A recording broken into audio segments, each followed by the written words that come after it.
Ladies and gentlemen, help me welcome your host to the podium of leadership, Dr. Victor Udo. Hello, it's good to see you. How are you? It's good to see you. It's good to see you. Come on, it's good to see all of you today. Thank you. You might be seated. Welcome to the podium of leadership. Today is another great day that I have one of the most powerful Akwa Ibomite lawyers in the United States that has paid 1 hour to be here with us today. And I'm very honored to have him. He's a great man of God to start with. You know, that's one thing. I don't know if it is because we are a state named after Akwa Ibom State. Most of our people that have succeeded here in Akwa Ibom, in Europe, in America, in Asia, they all have testimonies. Many of them are ministers, pastors, like my great friend that is here today, one of the best lawyers that this state has produced in the United States. Someone that is well sought after in this country. You know, he doesn't make noise, and I hope he will allow me to make a little noise for him. When big Nigerians want to go to Washington, D.C. and meet the powers that be in Washington, most of them always go through Agrobusiness office. And I'm not talking about Akwa Ibomites. I'm talking about the who is who in Nigeria, in Abuja. And today he's here to interact with us. Council, I consider it a privilege for you to be on the podium of leadership. Let's give it up again to him. So I'm not going to steal his show. I'm not going to take his time. I want, because this is the kind of people we want Akwa Ibomites to be like. When you go out of here, Barrister has been involved in the politics of Nigeria from the Nadeko days, has been with the who is who here, and he went to America. And as a matter of fact, if I might steal his show a little bit, he worked with Trump before Trump became the president. That's not so many of us. Not so many of us know Donald Trump like Barrister does. So you are privileged. Those of you listening to us on the radio, watching us on the TV, or doing social media with us on our website, your WhatsApp group, I am so honored and privileged to have my brother, good friend, Barrister Agrobusiness on the podium of leadership. Barrister, welcome. Please tell Akwa Ibomites anything you want to tell them. First of all, I just want to thank you for the opportunity to be here. That's one of the things that I don't like the publicity really, but I thought it was a wonderful thing to be here, today. It's one of the things that it's one of the things that I believe that we need to do in our state. We are from a wonderful country. There's no question about it. I'm probably one of the people that would never say anything bad about Nigeria. Never. I can complain about the roads.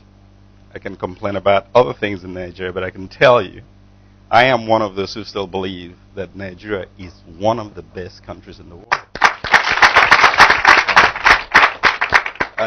And I thank the audience actually, because I see a lot of young people. And young people are really the bane of this country. The problem is that sometimes young people are neglected. The country does not know the potential that we have in young people. Because without you guys, the country cannot run. Truly, it cannot run. Because if you want anything moved or repositioned, you need those who are young to do it. See, the older folks are supposed to give wisdom, and the young folks are supposed to be the one that actually move the country. Now, one of the areas I think I'm glad that your host, Dr. Odo, gives me this opportunity to just go into areas that I think may be important. And one of the areas that I think is very important is the neglect of agriculture. It's a total neglect of agriculture. And I can walk you through the things that we have in this country that can benefit this country. When I say benefit this country, can provide jobs for the young people. Because some of the problems we have is that, there's a saying that an idle mind, is the devil's workshop. So if you have a lot of young people with energy, and we call them, this is the X generation, they pretty much can get on the computer and blow it up. If you allow them to walk around with nothing to do, believe me, they will find something to do. And what they're going to find to do, you're not going to like it. But the problem is that our young people in Akwa Ibom, young people in Nigeria, are lagging behind because they do not have the privilege or the resources to move themselves forward. I have met many a young person who has graduated 5 years, 4 years, you name it, and they have no job. How can you have a gift and you never get a chance to exercise? If you graduated from school and you're a medical doctor and you never get a chance to actually go into a theater and operate on somebody, how do you get to develop that gift?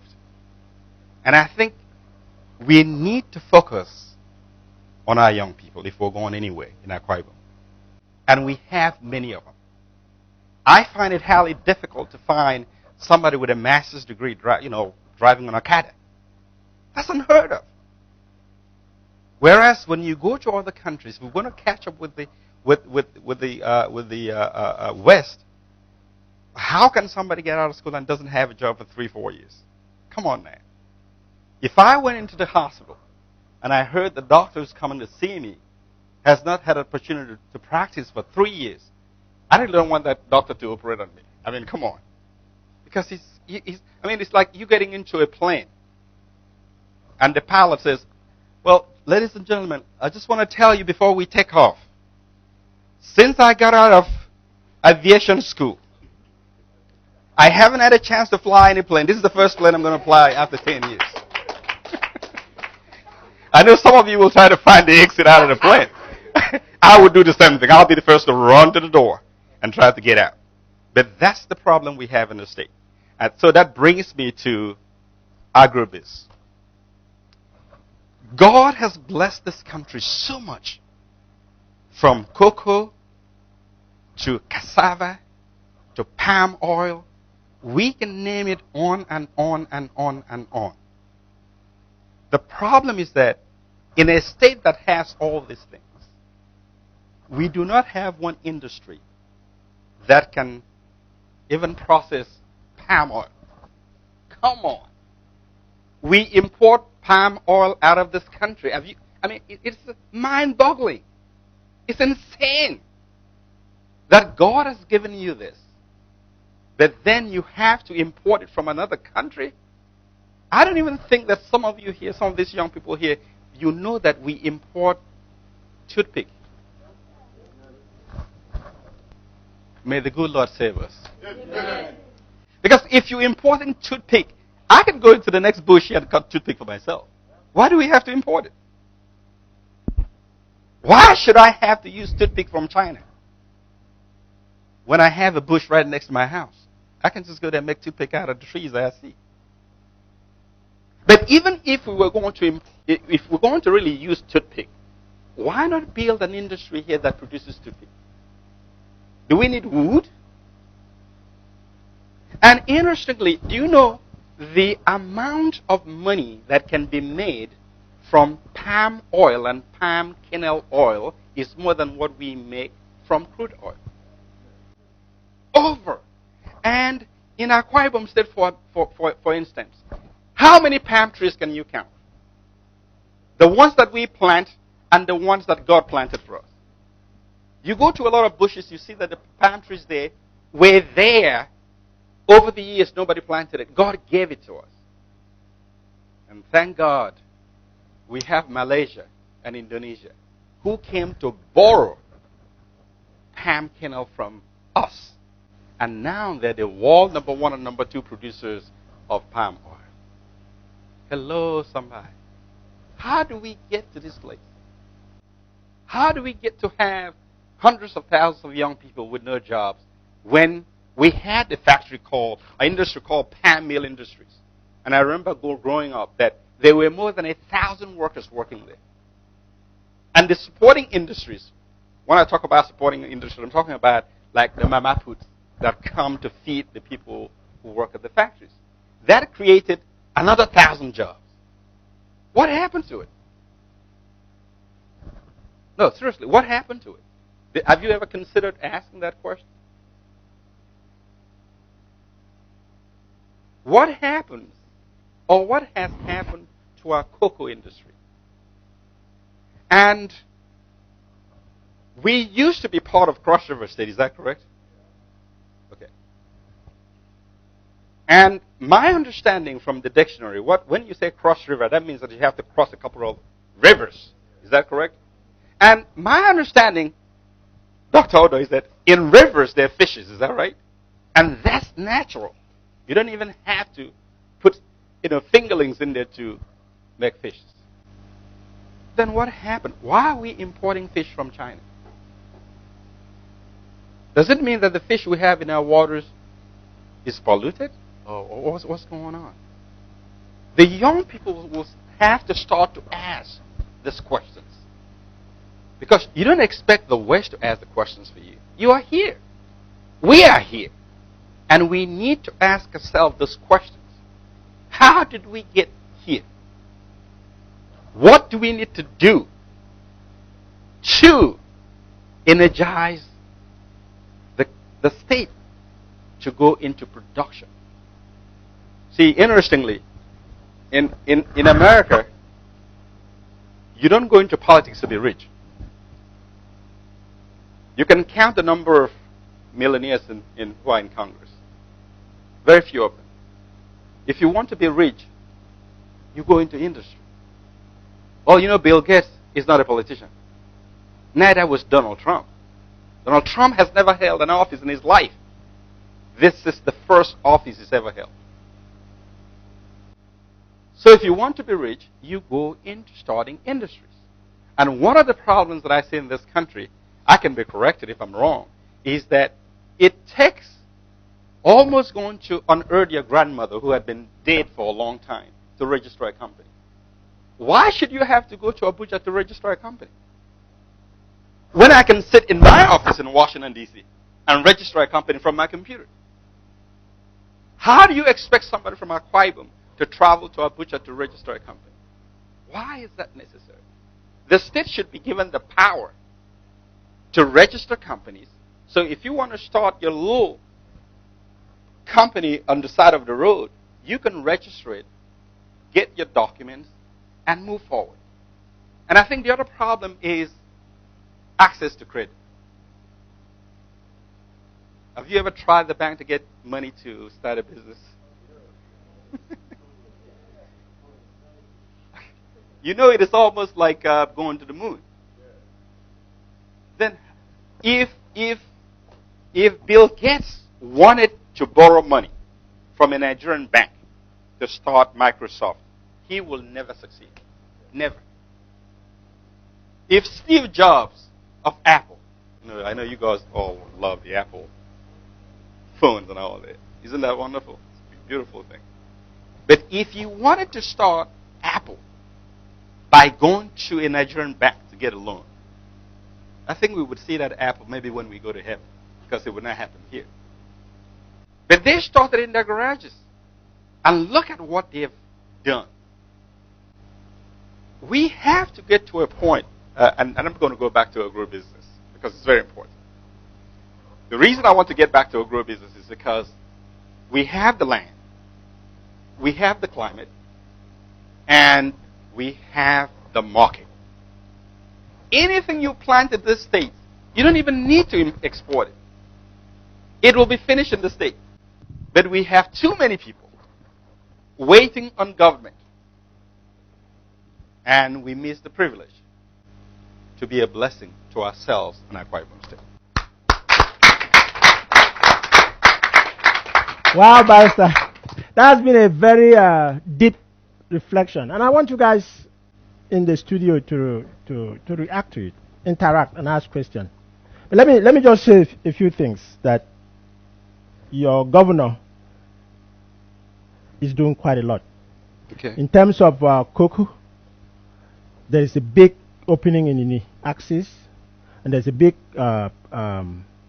And you guys don't have to agree. You can testify or deny, and let's have conversation, because this is for you. We are on our way out. You guys are on the way in. And that's why I actually brought him here to help us reflect, think. So we have this big cocoa improved seedling. I believe the goal of the state is to move from, I think we are number 4 in cocoa production now, to move to number 1. And government will not do it. Who's going to do it? It's you. On palm tree is right. And he's an authority because his dad was in the business. It's a shame that people come from Indonesia and Malaysia to borrow the kernel, and now they're selling the palm oil to us. On the maize, recently government just brought in a new improved from Monsanto, I believe, and they're giving it to people. And if you don't have maize, go to the Ministry of Agri. There's the goal in the state to be self-sufficient in food production in the shortest possible time. But it cannot be done except through you guys. So I thought I should just give him, he came from America, little perspective of the little things that are doing. But these are little things. What big things are you guys going to do? I want you to interact. When we come back from the short break, I want you to interact with Barrister, with counsel, who has been there and understand what is going on there. And he probably also tell you that about 2% of the population there are the one feeding America and the whole world almost. I remember when we were growing up during Biafra War, food that we had was from America. Very small percent. I don't know how many of you here will sit here today and say, tomorrow I'm going to be a big cocoa producer. I'm going to be a big palm oil producer. I'm going to be a big maize producer. And these things, you don't really need to go somewhere. Your backyard is ready for maize production and other kinds of production. In the studio today, we have a very powerful, I believe, Akwa Ibomite that resides in the U.S., practice law in the U.S., understand the political economy of the United States, and I'm sure he wants to come back here. He asks himself, what is he still doing in America? Home is ready for you to come back, bring all the money there. You have the young people here that are open. And he has not even, he's too humble to talk about himself, the things he's already done. He has so many orphans that he comes here every year, I think even every month, to send them money. So it's not just someone that is staying in America and talking, but he's actually doing it. The other day I went to his house to visit him. This young lady come out that's older than his oldest son and said, Dad is not here. I said, where did you get this one? And he has more than 20 of them that is actually help. And these people that do not have children, I said, where did you get it? He said, the dad, the mom is not there. And I took care of them. If every Nigerian, every Akwa Ibomite that is in America can do that, can invest in the life of people like that, I bet you Akwa Ibom will have Dakada. So I don't know, whatever question you have, let me sit down and let you guys interact with your brother that has come in here to interact with you. Yes, who wants to ask the first question? This young man here. I'll be very happy to have you here with us. And from all you said, we got me thinking, like, as a young Akwa Ibomite, okay, I have the intentions of owning a farm. Like you said, maize is a product that you can use it to produce a whole lot of things. Now, I want to own a maize farm. I need seedlings that could, in 3 months' time, they are matured and grown. Now, my challenges are, how do I assess lands? What are the provisions down ground as a young person, especially, to get lands and any funds, structures on ground? Like, I get to meet, it's not easy assessing land, especially as a young person. Where are you from? I'm from Akwa Ibom. I know now. Okay. Which local government? Okay, with one local government. One local government? Yes. Right here? Yes. And there's no land in your village? Which village are you from? I'm from Ikotak. Have you spoken to your village head? No. So who do you want to give you land? You want him to bring land from America to give you? So that's where to start. Okay. You got to start with your village. Go to your community and look for land. And I'm sure there are other young people that you can form a cooperative with. You can ask him to give you money. You can ask him to give you an improved variety. But land, he's not going to bring land from America now to give you. You've got to be the one to go to your village, negotiate with your people, and get the land. He just told you he drove all the way from Okanafon to you. There's so much land. So go talk to your village head, get the land. Once you get the land, then maybe you can ask him for other help that he can give you. But he's not going to give you land now, is he? He's going to bring land from America to give you? No. No, sir. Okay. So, It's alright. and if you have land and you are looking for improved variety of maize, you go to Ministry of Land. They're giving out. The governor went and spent money and brought improved variety of maize. Okay. And they're available. So first thing is you have to get the land. Nobody's going to give you land except you go to your village and talk and convince them. What do you study in school? Microbiology. Microbiology is related to farming also. Biology is the zoology, botany in biology. Let's give it up to him, but let's ask him what he can do, not what you can do. Okay. Thank you very much, sir. It's a nice moment being here and having you here with us.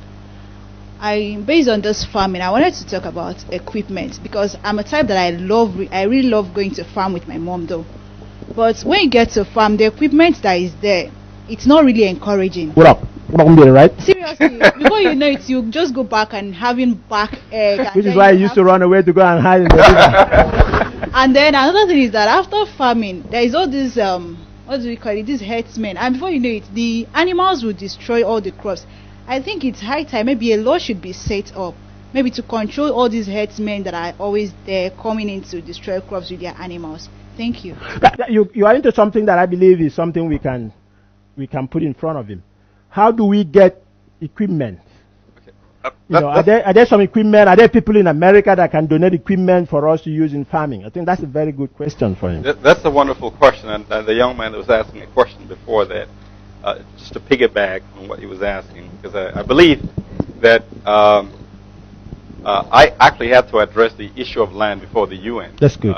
So land in Nigeria, the way the land is set up, my understanding is that, as Dr. Oda said, if you go to your village and tell them, actually, there's a village I went to and told them I was interested in doing mechanized farming, and they were ready to give me 310 plots.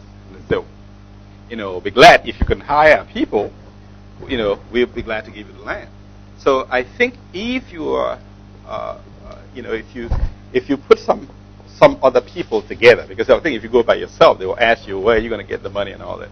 But if you organize and you go, I'm pretty sure they will listen to what you really want to do, and maybe they can help you.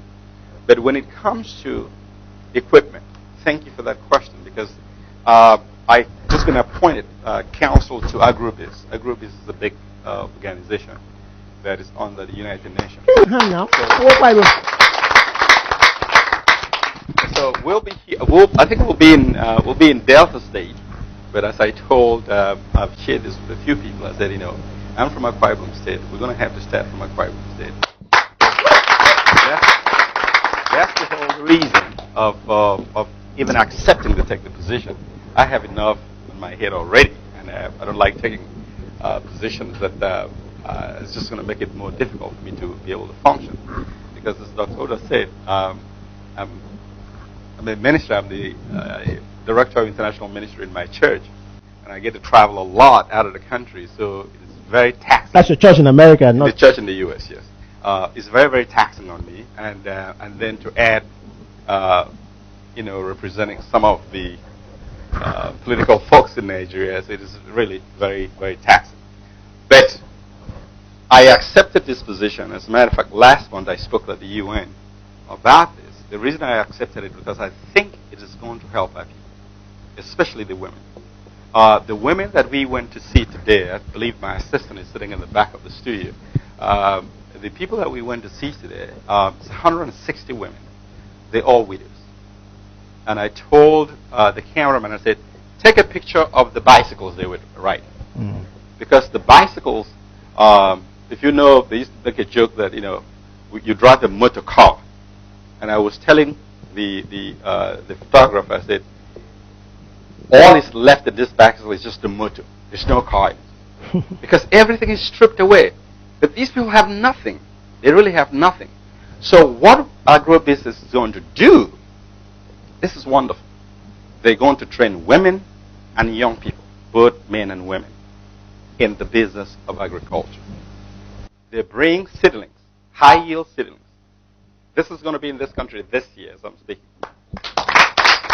And also, they're also going to provide equipment. Because you're not going to be able to train and then there's going to be training both here in Akwa Ibom, and there's also going to be training in the U.S. because some of the equipment that you have to train on will not be easily transported here for you to train on them. There's some Caterpillars, there's some other equipments that, some of the equipments you see now here are actually outdated. But the equipments now, like the irrigation machines, you can press a button and set it up, and it'll go through your farm in the morning at 7 o'clock. At 3 o'clock, it does. It doesn't have to be there. And then at 7 o'clock, it does it again. Those are the kind of equipments that you have to train on to know how to use it. And also combines, harvesters, those kind of equipments that we don't have in Akwa Ibom now. You're going to train on those things. So the first training is going to be here in Akwa Ibom, and then the second training is going to be in the U.S. So Barrister, once they train them on those equipment that we have, would they be willing to give us the equipment after they train people? Under Agrobusiness, the equipment will be given to farms that are designated as, I would want to say show farms, because we're going to have farms where other people can come and see the kind of crops that are being grown there and how well the crops are doing. Because we want to actually get like these 160 women that we have, we know they can plant. We know they can harvest. We know that these people can actually make good use of their time. The problem, as you said, is that they do not have the equipment. Mm-hmm. And the kind of farming we've done in this country over the years is the farming of udon, which by the time you finish a hectare, as you said, your waste is gone. So that is the kind of thing that we're going to bring in. We just want an atmosphere, the state to provide an atmosphere, and I'm sure the governor is going to do it. The governor is excellent to bring this in. Council, how can people listening to us on the radio or watching on TV or even in the studio key into this? Well, the website is Agrobiz. It's agro, AGROBIZ, .com or .org. They are on both. And if you go into Agrobiz, you'll probably see my name, but my name is going to be listed as member of the board of directors and council. But it will also have my email. It also has the email of the director, who is T. Thompson. And she's an American, but she's been working with women I think she's worked with women in Zamfara State and Taraba State and a couple of states, and also in Kenya and other countries. And but the chairman happens to be from Akwa Ibom. Even though I know he's not going to like when I say this, he's from Akwa Ibom, but I don't think he's been in Akwa Ibom. I don't think he knows Akwa Ibom for years. You need to bring him back home. He comes from, but I don't think he comes from as often as I come. So, but he has the same focus that I have, because I believe that. How many of you hear what you just said? www what? Agrobiz.com. Okay, so if you want to know any more information on how to key in, you gotta browse that. Most of you have browsable cell phone and laptops and so on. So browse www.agrobiz.com. And if you have any issues getting through, you can actually email my office, and my office is simple. It's UBOM, UBOM Law Group at Gmail, at Yahoo, at Hotmail. All of them will get to us .com, and that will be directed to Agrobusiness. Council, this is on the radio and this is on TV, so you're gonna get some email. Okay. No, we can handle it, because the reason I'm giving you those emails is because this is very close to my heart. As I said, we cannot just keep going like this without something being done.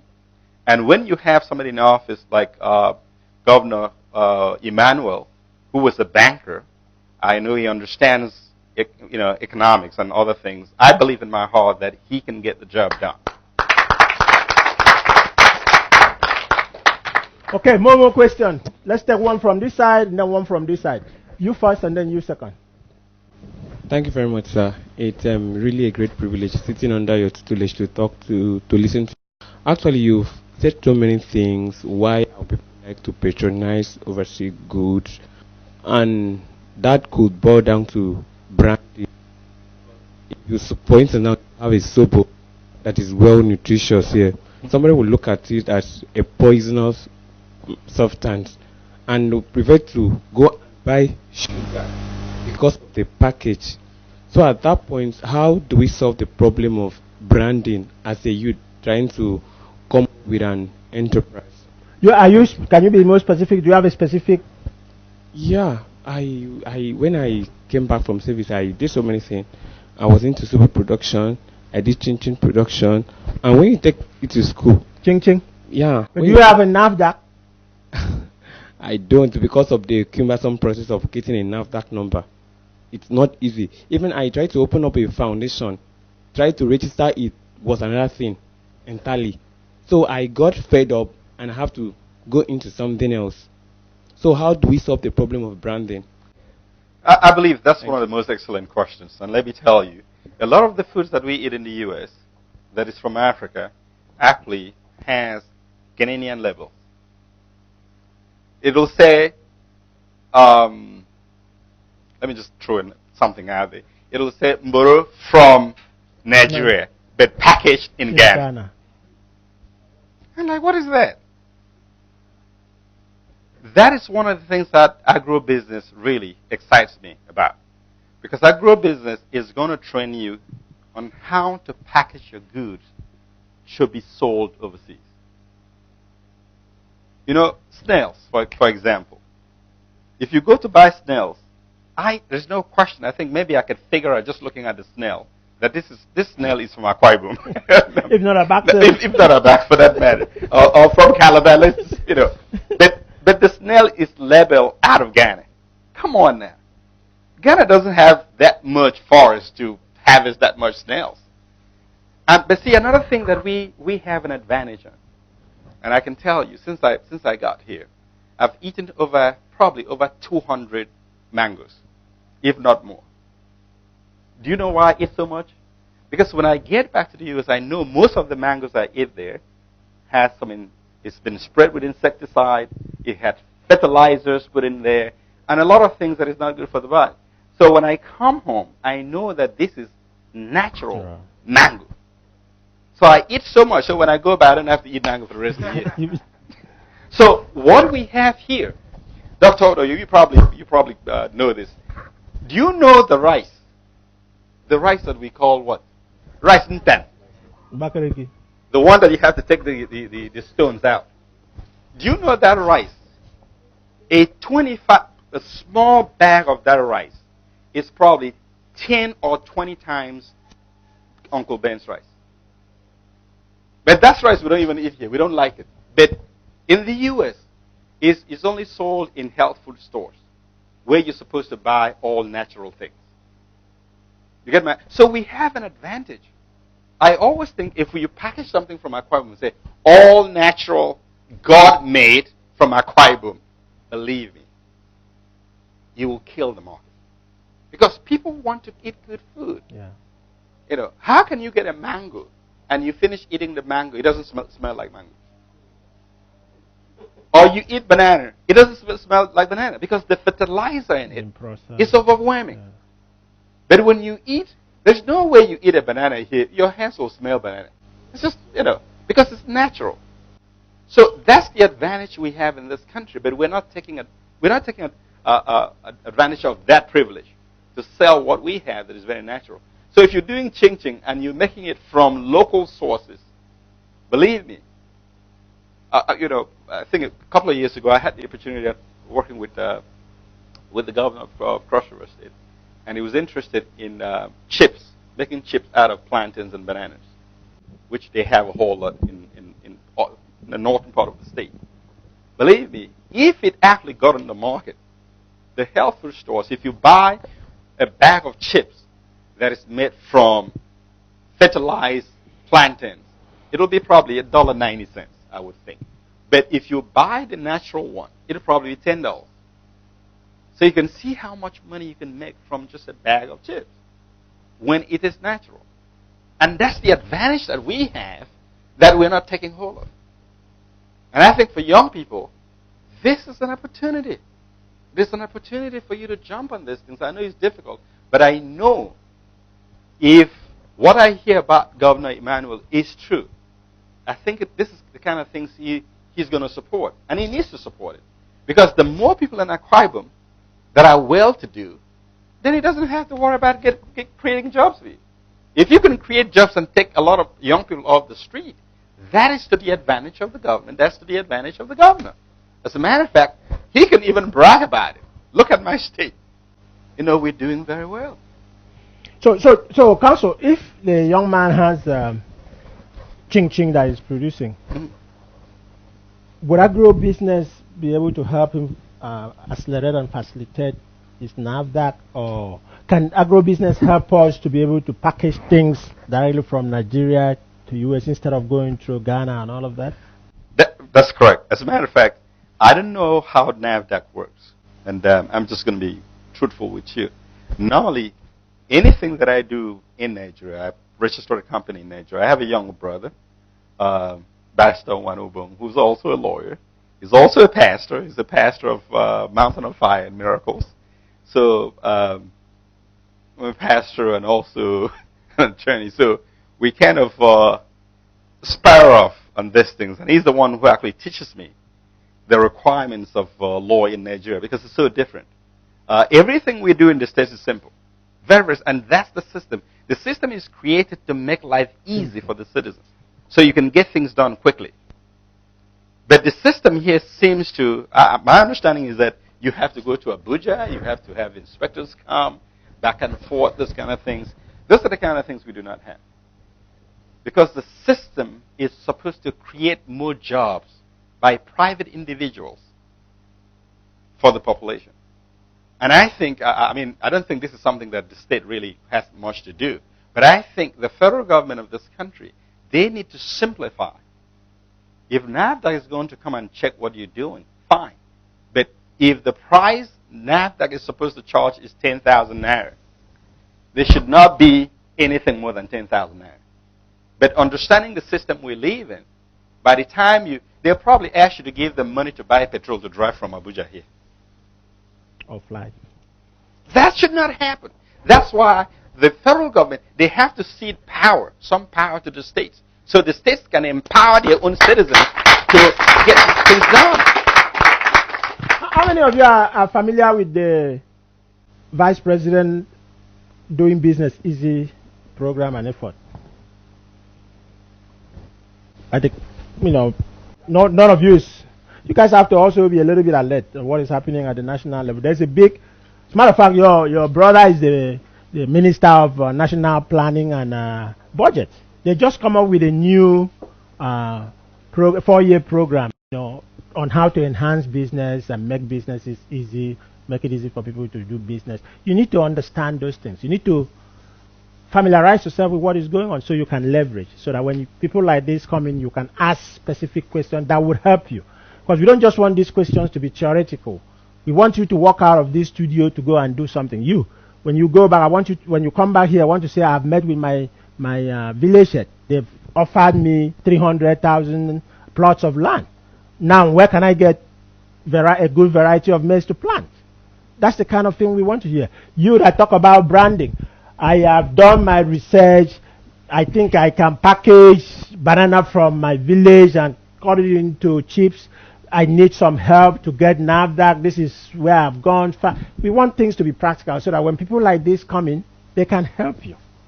Take the next step. Take what you are doing to the next step. We want you to be successful. Like I told you, we are on our way out.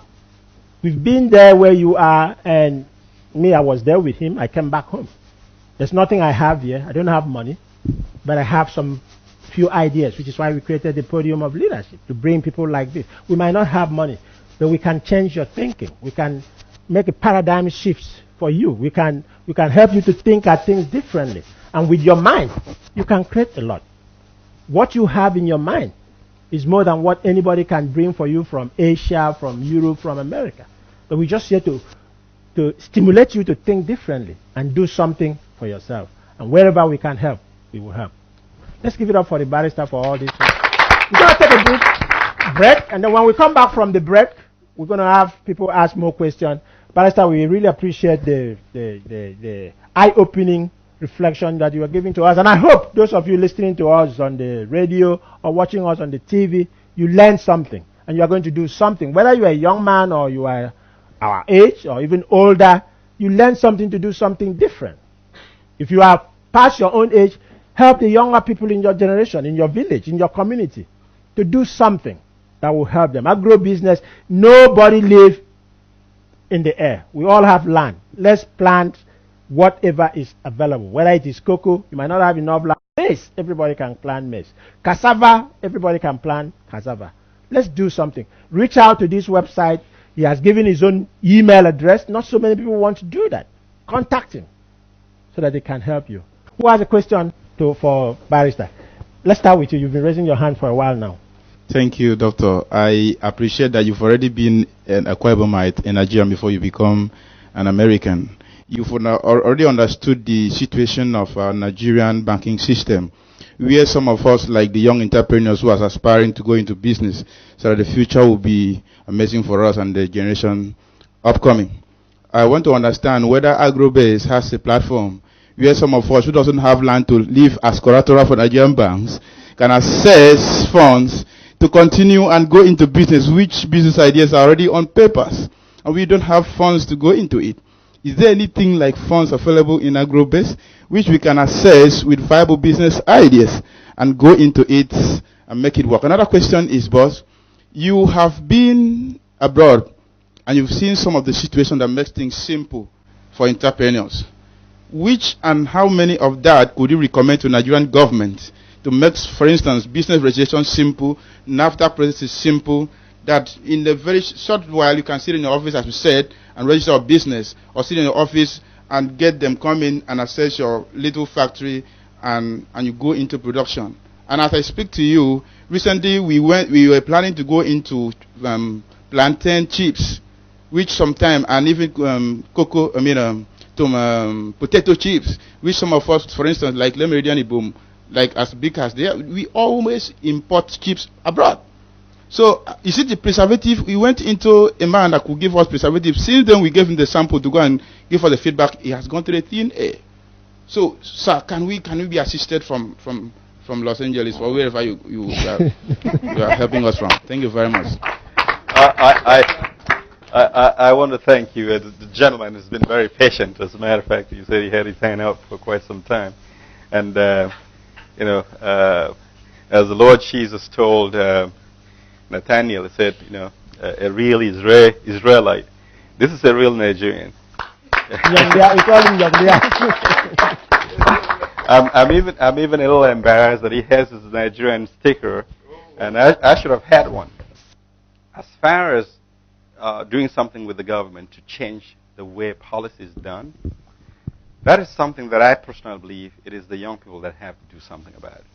Because, you see, the Nigerian government is so settled with the way they do things. So when you want to change things, it's very difficult. Unless the person who's trying to change things is in the right position at the right time to change it. I can write 10 pages of dissertation and send to them, and nobody may read it. You understand what I mean? So, to make that change, and I shared this with my barber the other day. I said, how come young people now do not get together and go to government and demand things? I remember when I was going to secondary school, we called it demonstration, but most of it was very peaceful. But we'll go and sit out at the principal's office until he comes in and say, what do you people want? And we'll tell them. And it was effective most of the time. But I think young people now kind of just status quo. They just don't bother themselves. When they try, they don't succeed, they just give up. So I think the Akwa Ibomites, we need to do more. We have an assembly. Has the young people, for example, university students, ever take a bill to them and say, we would like to see this change? That's what we do in the U.S. And we pressurize and we write to them until they do something. But here, I don't know, have you known of any bill that has been passed by the House this year? What about last year? 2 years ago? You have to be involved in the government. Because if you push the local legislature in the state and say, this is what we need done, I think at some point somebody has to do something. But the problem is that I think the young people are so disconnected from the assembly. And I think, I hope they don't think I'm kind of jesting at them. But I think assembly members need to be very personal with their constituents. I tell people all the time, my senator, where I live, actually walked to my house with flyers to tell me, is there anything that you need in the community? And say, this is the number. If you find a pothole in your community, please call my office. Because see, senators and members of the House, they do not have bodyguards. None. They drive their own cars. I remember a few years ago, Dr. Oda, we had somebody, I'm not going to mention names, from Akwa Ibom wanted to see the governor of Delaware. I still remember it. And we drove to the governor's office. Made an appointment, drove there, and we saw the governor.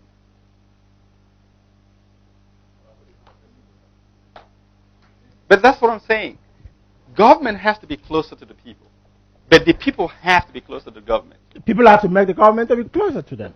So, as far as the branding, I think you asked me about branding or how to get your funds. Okay.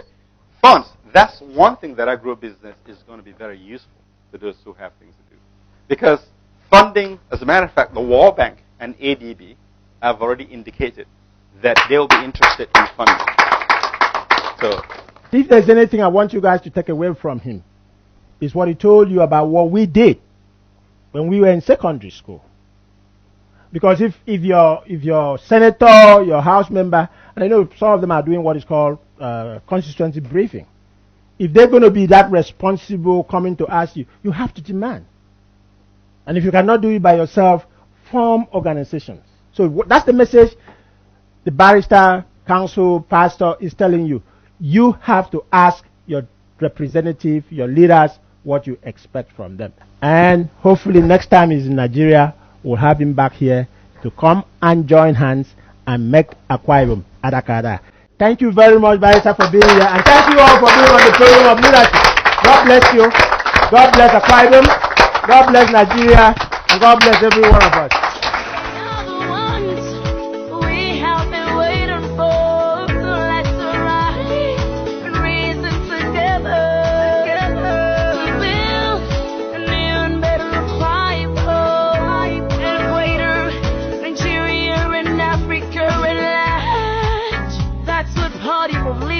It's all about the better place.